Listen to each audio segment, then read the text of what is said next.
Assalamualaikum warahmatullahi wabarakatuh.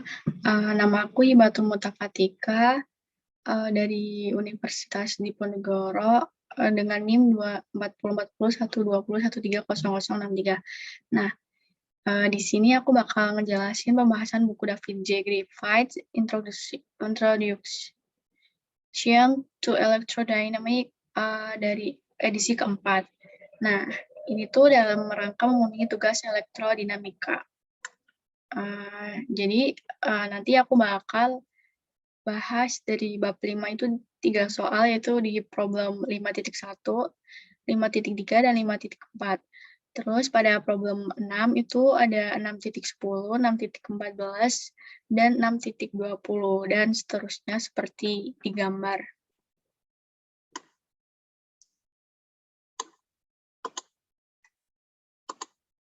Nah, pada problem 5.1 itu soalnya sebuah partikel bermuatan Q memasuki daerah medan magnet seragam B menunjuk ke halaman. Nah, medan membelokkan partikel sejauh D di atas garis semula, seperti ditunjukkan pada gambar 5.8. Nah, 5.8 tuh gambarnya ada di bawah. Terus, apakah muatan positif atau negatif dalam hal A, D, B, dan Q? Tentukan momentum partikelnya. Kemudian, untuk menyelesaikan problem tersebut, karena V dan B, di mana V itu kecepatan dan B adalah medan magnet menuju ke atas, dan itu juga merupakan arah gaya. Dan Q seharusnya itu harus positif. Untuk mencari R dalam suku A dan D, menggunakan teorema Pythagoras, di mana D merupakan jarak terpendek dan R adalah jarak semuanya. Dan R itu adalah jari-jarinya atau bidang miringnya, dan A itu sampingnya. Jadi, R dikurangi D kuadrat ditambah A kuadrat sama dengan R kuadrat. Sehingga R kuadrat min 2RD ditambah D kuadrat plus A kuadrat sama dengan R kuadrat. Maka R didapatkan sebesar A kuadrat ditambah D kuadrat dibagi 2D. Sehingga didapatkan rumus siklotron sebagai berikut, di mana P sama dengan muatan dikali medan magnet dikali E. Sehingga bisa dijabarkan menjadi P sama dengan Q dikali B dikali A kuadrat ditambah D kuadrat dibagi 2D. Kemudian untuk problem 5.3 itu disoalkan pada tahun 1897, J.J. Thomson menemukan elektron dengan mengukur rasio muatan terhadap massa sinar katoda. Nah, sebenarnya aliran elektron dalam muatan Q dan massa M sebagai berikut. Pada soal yang A itu pertama, elektron tersebut melewati sinar melalui medan listrik dan medan magnet yang bersilangan. Seragam E dan B saling tegak lurus, dan keduanya tegak lurus terhadap balok, dan menyesuaikan medan listrik sampai dia mendapat defleksi 0. Lalu, bagaimana kecepatan partikel dalam hal E dan B? Kemudian pada soal B, maaf ini salah. Pada soal B itu, yaitu kemudian dia di sini tuh adalah elektron mematikan medan listrik. Jadi medan listriknya itu terhenti. Kemudian mengukur jari-jari kelengkungannya, R balok seperti yang dibelokkan oleh medan magnet saja. Dalam hal E, B, dan R, berapa perbandingan massa Q dibanding muatan partikel tersebut. Nah, mari kita lihat penyelesaiannya. Nah, untuk penyelesaian problem 5.4 pada A itu dengan menggunakan persamaan hukum gaya Lorentz, di mana F sama dengan Q dikali E ditambah V kali B sama dengan 0. Kemudian didapatkan nilai E sama dengan V kali B, dan V sama dengan E dibagi dengan B. Nah, untuk menjawab soal yang B itu kan, jika muatan Q bergerak berlawanan arah jarum jam dengan kecepatan V mengelilingi lingkaran berdari-jari R, gaya magnet mengarah ke dalam dan memiliki magnitudo tetap Q dikali VB, tetap untuk mempertahankan gerak melingkar beraturan. Nah, maka didapatkan persamaan Q VB sama dengan M dikali V kuadrat dibagi dengan jari-jari tersebut. Atau nilai P-nya itu bisa sama dengan Q dikali B dikali R. Nah, kemudian nilai M dikali V sama dengan Q dikali B dikali R, dan sehingga didapatkan perbandingan Q per M, yaitu sebesar V dibagi B dikali R, sama dengan E per B kuadrat R. Nah, seperti itu. Kemudian, untuk jawaban problem 5.4, itu soalnya, misalkan nih, medan magnet di suatu daerah itu berbentuk B sama dengan K dikali Z dikali X topi. Nah, di mana K di sini adalah sebuah konstanta. Nah, temukan gaya pada lingkaran persegi sisi A, terletak di YZ bidang dan berpusat di titik asal. Jika membawa arus sebesar I, kemudian mengalir berlawanan arah jarum jam. Ketika Anda melihat ke bawah sumbu X. Nah, untuk pembahasannya sendiri itu, yaitu dengan menggunakan pemisalkan I-nya itu mengalir berlawanan arah jarum jam. Nah, jika tidak bisa dengan mengubah tanda nanti pada jawabannya ya. Kemudian, gaya di sisi kiri atau gaya yang menuju ke kiri membatalkan gaya yang di sisi kanan atau gaya yang mengarah ke arah kanan. Nah, kemudian gaya di atas itu maka sebesar I dikali A dikali B sama dengan arah arus dikali A dikali konstanta dikali A dibagi 2. Sehingga ini nilai N-nya bisa digabung, maka didapatkan nilai I dikali A dikali A kuadrat dibagi 2 dengan arah menuju ke atas. Kemudian, dan gaya pada arah di bawah yaitu sebesar I dikali A dikali dengan B sama dengan negatif I dikali K dikali A kuadrat per 2 dengan nanti hasilnya menuju ke atas. Jadi gaya totalnya itu sebesar F sama dengan I dikali A kuadrat dikali Z topi atau arah Z. Kemudian pada bab 6 itu ada problem 6.10, sebuah batang besi dengan panjang L dan penampang persegi dengan sisi A diberikan magnetisasi longitudinal seragam M, dan kemudian ditekuk menjadi lingkaran dengan sebuah celah sempit lebar, yaitu anggap saja kita omega, seperti yang ditunjukkan pada gambar 6.14. Nah, temukan medan magnet di pusat celah dengan mengasumsikan omega di antara A itu di antara omega dan L. Nah, di sini tuh ada petunjuk memperlakukan sebagian superposisi dari lengkap torus ditambah loop persegi dengan arus terbalik. Nah, untuk penyelesaiannya sendiri itu, yaitu dengan bidang lingkaran persegi di pusat diberikan oleh rumus B sama dengan akar 2 dikali mu 0I dibagi pi per R, di mana I adalah M dikali omega dan R sendiri itu adalah A dibagi 2. Maka didapatkan B sama dengan akar 2 mu 0 M dikali omega per pi dibagi A per 2. Nah,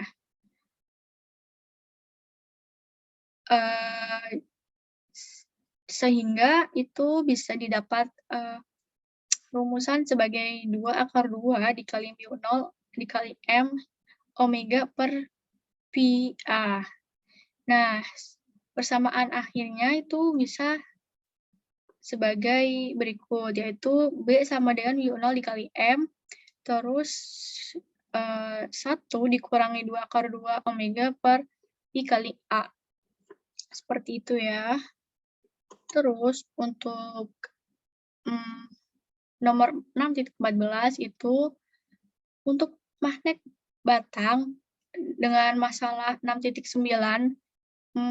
kita itu disuruh buat sketsa dari M, B, dan H dengan mengasumsikan L adalah sekitar 2A.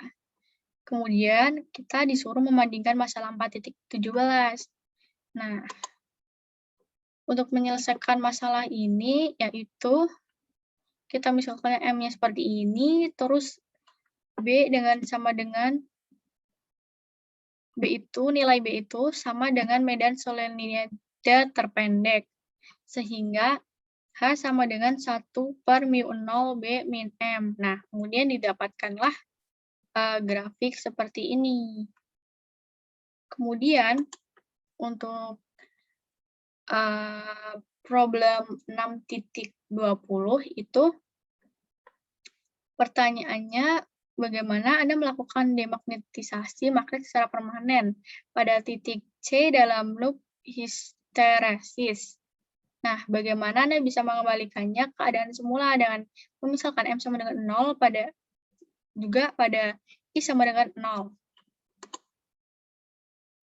Nah, penyesalannya itu dengan menempatkan objek di wilayah medan magnet sama dengan 0, dan kita juga bisa dengan memanaskannya di atas titik Curie, atau cukup dengan menunjukkan ke atas permukaan yang keras.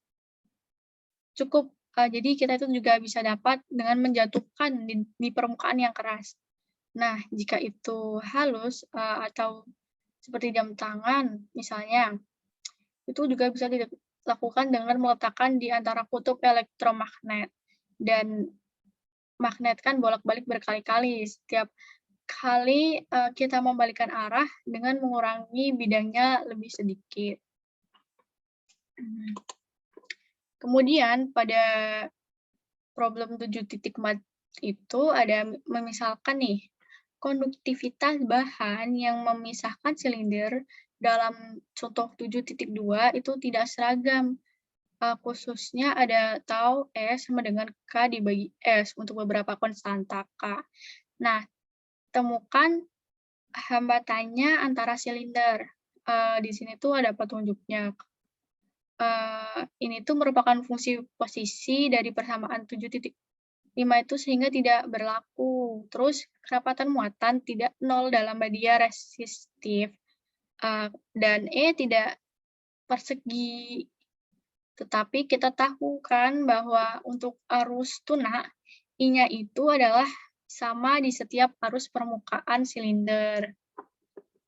Nah, kemudian penyelesaiannya itu, jadi I itu kan sama dengan JS kali 2PSL. Nah, untuk J sebagai fungsi S sendiri itu sama dengan I dibagi 2PS dikali L. Nah, kemudian E itu sama dengan J dibagi tau, sehingga I sama dengan 2Pi S tau L, atau sama dengan I dibagi 2 Pi kap dikali L. Nah, sedangkan V-nya itu sama dengan A negatif dari integral A sampai B dikali E dikali DI. Nah, integral ini tuh menjadi min 1 per 2 pi K dikali L dikali A dikurang B. Maka didapatkan nilai R sama dengan B dikurangi A dibagi 2 pi dikali K dikali L. Oke, sekarang untuk masalah 7.5 itu, soalnya itu sebuah baterai dengan GGLE dan hambatan dalam R dihubungkan ke sebuah variabel resistensi atau beban. dilambangkan dengan R. Nah, jika ingin memberikan daya maksimum yang mungkin ke beban, beberapa resistansi R yang harus Anda pilih. Kemudian Anda tidak dapat mengubah R dan R. Jadi nilai E dan R-nya itu harus sudah tetap ini. Kemudian penjelasannya yaitu rumus I itu kan sama dengan GGL per R kecil ditambah R besar. R kecil itu hambatan dalam. Kemudian P itu kan sama dengan I kuadrat dikali R. Nah, kemudian didapatkan persamaan GGL kuadrat dikali R per R ditambah R dikuadratkan. Kemudian nilai dP per dr itu sama dengan menjadi GGL kuadrat dikali 1 per R ditambah R kuadrat dikurang 2R per R ditambah R pangkat 3. Nah, terus itu hasilnya 0, maka R ditambah R sama dengan 2R. Nilai R bisa dicoret, maka R-nya itu menjadi sama dengan R. Itu di mana resistansinya itu bakalan sama dengan hambatan dalamnya. Terus untuk soal 7.9 itu kan ada jumlah permukaan berbeda yang tak terbatas dapat ditampung pada batas tertentu garis. Namun dalam mendefinisikan flux magnet melalui loop, psi sama dengan integral B dikali dA, di mana arus I itu tidak menentukan permukaan tertentu yang akan digunakan. Kita tuh disuruh membuktikan persamaan ini nih. Psi sama dengan integral B dikali dA.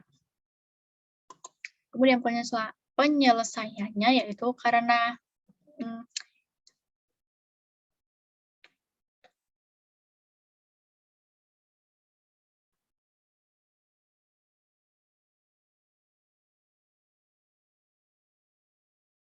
del dot B itu sama dengan 0, teorema 2C bagian 1.6.2 itu menjamin bahwa integral B dikali dA itu adalah sama untuk semua permukaan tegangan tertentu pada batas garis tersebut. Ya, karena ini nilai delta dot B-nya itu sama dengan 0. Seperti itu. Kemudian kita masuk ke bab hukum konservasi pada pada masalah 8.1. Di sini tuh hitung daya atau energi persatuan waktu yang diangkut ke bawah kabel dari contoh 7.13. Dan pada soal 7.62 dengan mengasumsikan kedua konduktor ditahan pada potensial perbedaan V dan membawa arus I. Atau turun satu dan mundur yang lainnya. Kemudian penyelesaiannya itu pada contoh 7.13 itu E-nya itu sama dengan lambda dibagi 2pi epsilon 0 dikali 1 per S topi. Dan ada medan magnetnya itu sebesar mu 0 dikali I dibagi 2pi dikali 1 per S psi topi. Nah, kemudian S-nya itu didapatkan 1 per mu 0 dikali E dikali B. Dan menjadi hasilnya itu lambda I dikali 4pi kuadrat epsilon 0 dikali 1 per S kuadrat Z topi. Kemudian didapatkan nilai P yaitu sebesar integral S dA sama dengan integral B sampai A dari S 2ps ds. Nah, dari integral ini tuh didapatkan hasil lambda I dibagi 2pi epsilon 0 integral B sampai A 1 per S ds sama dengan lambda I dibagi 2pi epsilon 0 dikali ln B per A.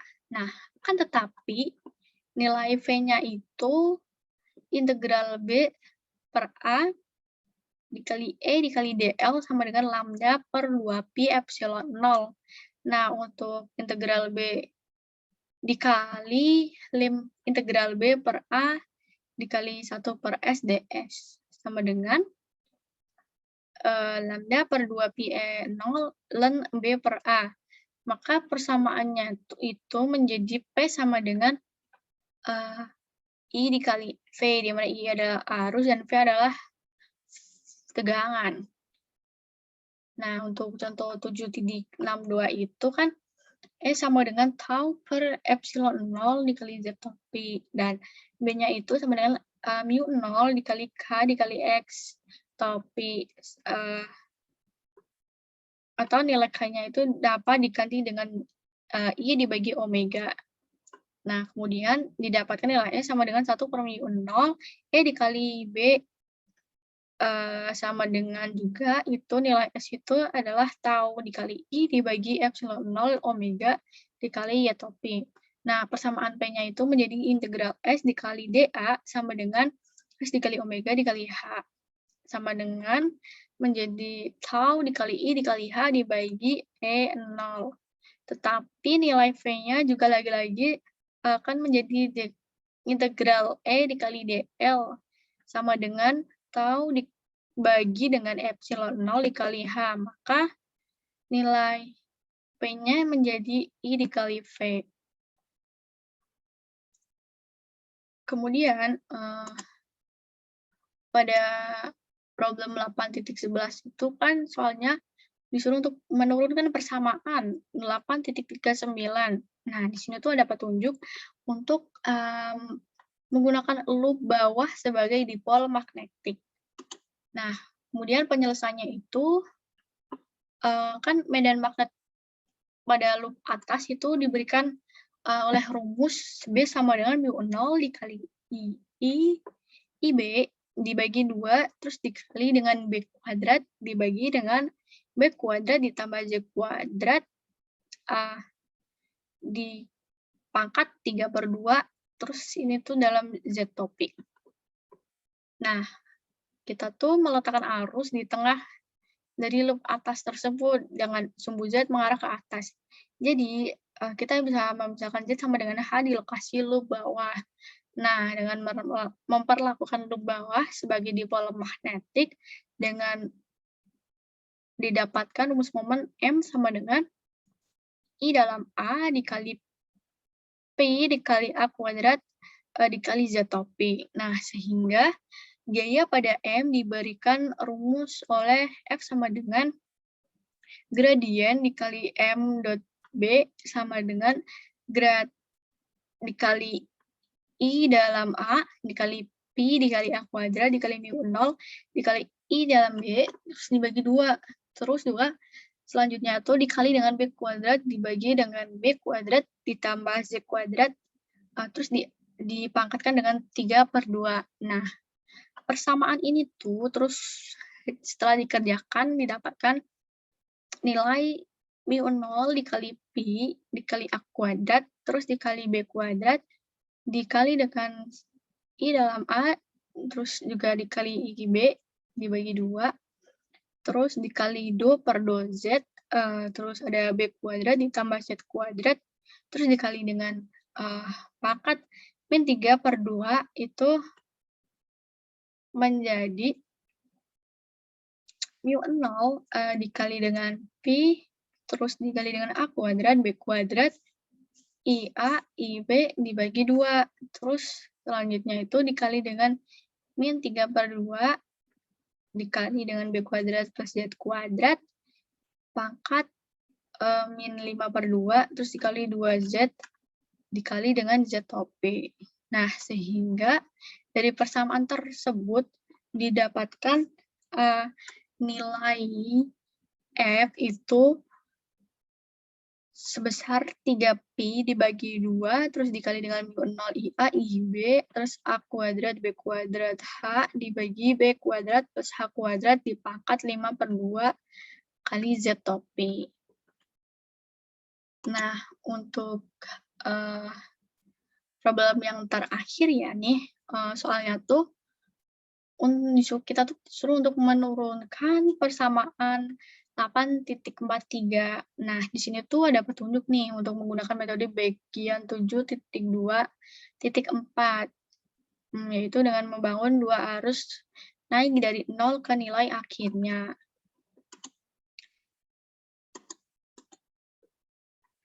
Maaf. Nah, di sini tuh penyelesaiannya dengan mengikuti metode 7.2.4 atau mengarah ke persamaan 7.30 pada buku Graphite ya, dan yang dikirim ke dua loop itu sebesar dW per dt sama dengan min GGLA dikali IA min GGLB kali IB, di mana ini adalah nilai yang berubah saat arus dihidupkan, tapi bukan nilai akhirnya ya. Nah, terus sekarang GGLA itu menjadi min LA dikali DIA per DT dikurangi M dikali DIB per DT. Sedangkan GGLB itu menjadi min LB dikali DIB per DT dikurangi M dikali DIA per DT. Maka nilai DW per DT-nya itu menjadi LA dikali IA dikali DIA per DT ditambah MI pada A dikali DIB per DT. Terus ditambah dengan LB/IB, DIB per DT. Ditambah MIB, DIA per DT. Kemudian didapatkan persamaan D per T sama dengan 1 per LA dikali I kuadrat A ditambah 1 per 2 LB dikali I kuadratkan. Terus ditambah dengan MIA dikali IB. Nah, kemudian kerja total yang dilakukan itu akan meningkatkan arus dari 0 ke nilai akhirnya, yaitu sebesar W sama dengan 1 per 2 LA dikali IA kuadrat ditambah 1 per 2 LB dikali IB kuadrat ditambah M IA IB. Nah, seperti itu.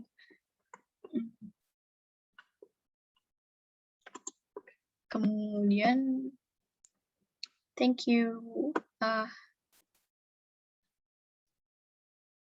Demikian presentasi dari saya. Apabila ada banyak kesalahan, mohon dimaafkan. Terima kasih. Wassalamualaikum warahmatullahi wabarakatuh.